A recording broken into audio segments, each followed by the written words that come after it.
Bentar Bu, kita cek dulu. Ini soalnya mikrofonnya ini 1 jam saya benerin, nggak kena-kena ini si mikrofonnya ini.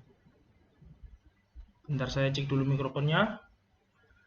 Kita YouTuber bersama PPT ini.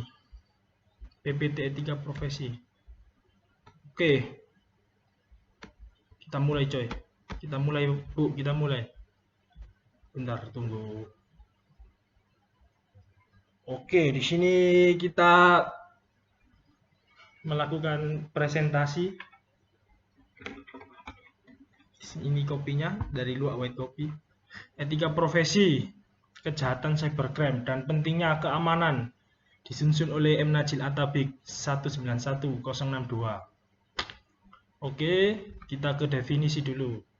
Cybercrime merupakan kejahatan komputer yang ditunjukkan kepada sistem atau jaringan komputer yang mencakup segala bentuk kejahatan yang menggunakan bantuan sarana media elektronik internet.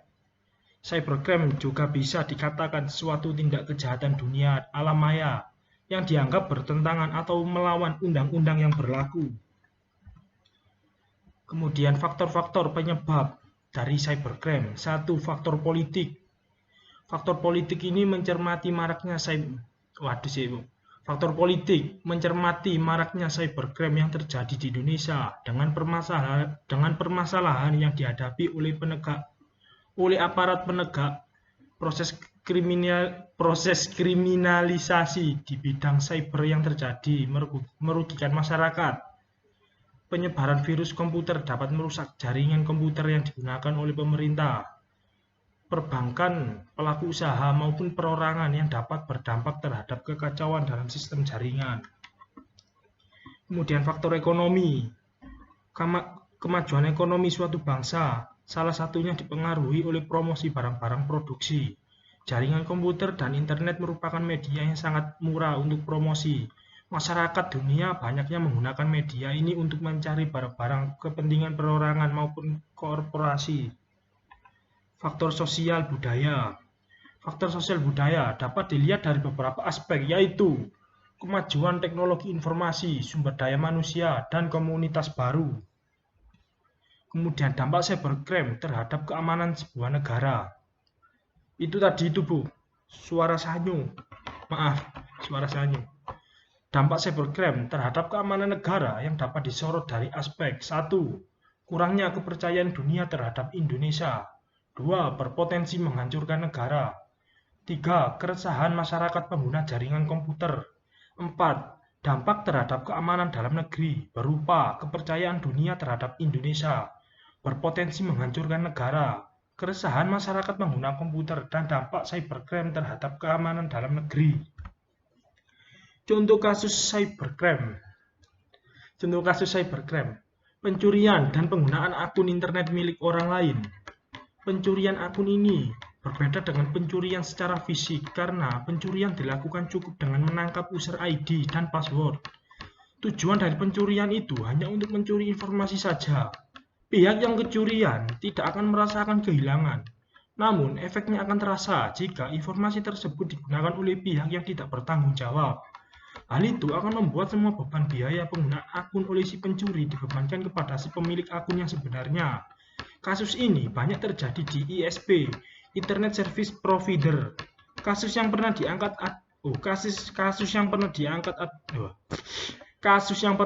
adalah penggunaan akun curian yang dilakukan oleh 2 warnet di Bandung.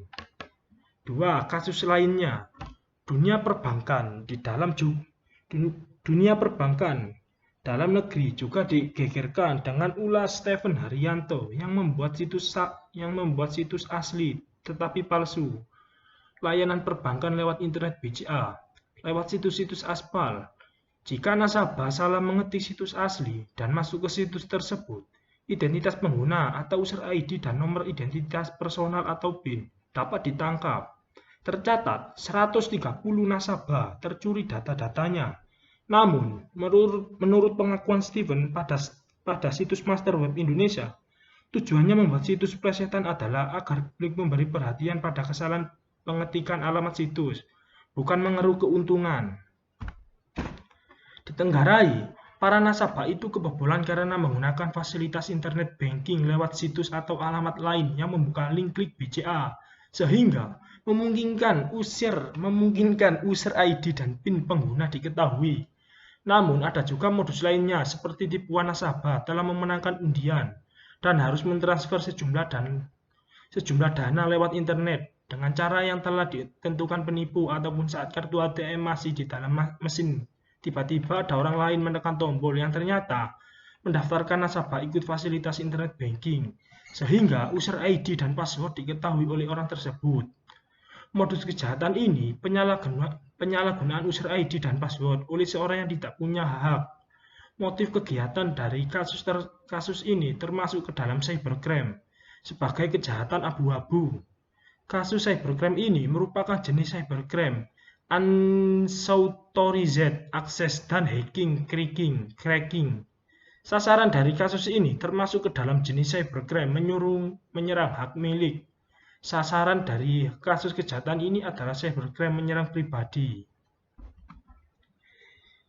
Kemudian kita ke kasus pencurian akun Gojek yang terjadi di Malang baru-baru ini.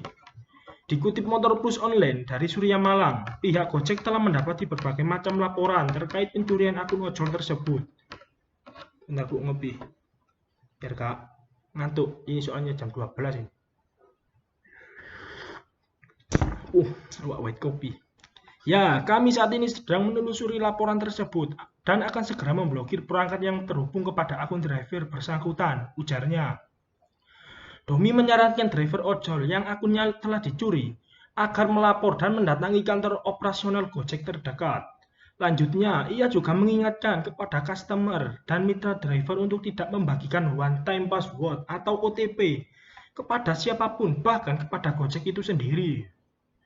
Karena itu, merupakan privasi dari driver, jadi tidak perlu untuk membagi-bagikannya, kata Doni. Domi menambahkan pihaknya tidak pernah meminta kode OTP kepada para driver, dikarenakan OTP adalah kode rahasia untuk menjaga keamanan informasi pengguna.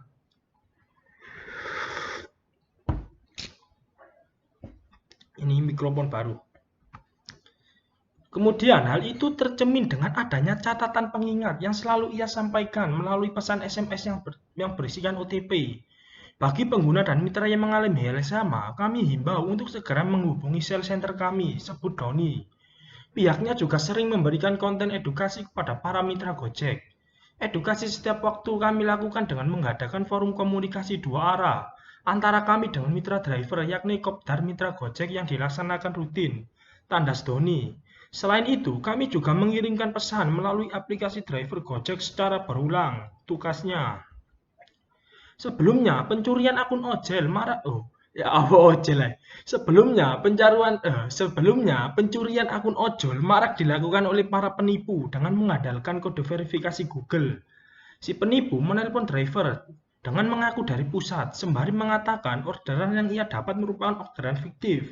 Kemudian, si penipu itu memberikan beberapa cara, seolah-olah mengedukasi driver ojol tersebut. Namun, bukan edukasi yang dilakukan, malah pencurian akun yang dilakukan oleh si penipu tersebut. Wow, jolly gadik. Telok tadi SMS. Karena itu merupakan privasi dari driver. Jadi tak perlu untuk membagi-bagikan, wanti Doni. Domi menambahkan pihaknya tidak pernah meminta kode OTP pada driver. Loh kok baleni? Baleni dah. Tunggu Bu. Baleni dah enggak ini? Dikarenakan OTP adalah kode rahasia untuk menjaga keamanan informasi pengguna. Hal ini tercermin dengan adanya catatan pengingat yang selalu ia sampaikan melalui pesan SMS yang berisikan OTP. Mari iki. Ono loro iki.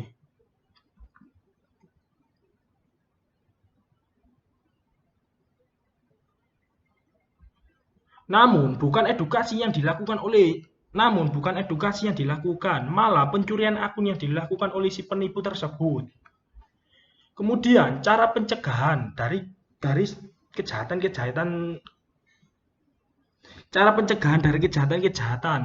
cybercrime. Perkembangan ilmu pengetahuan dan teknologi telah melahirkan perkembangan hubungan internasional sehingga muncul globalisasi yang semakin menghilangkan batas-batas antar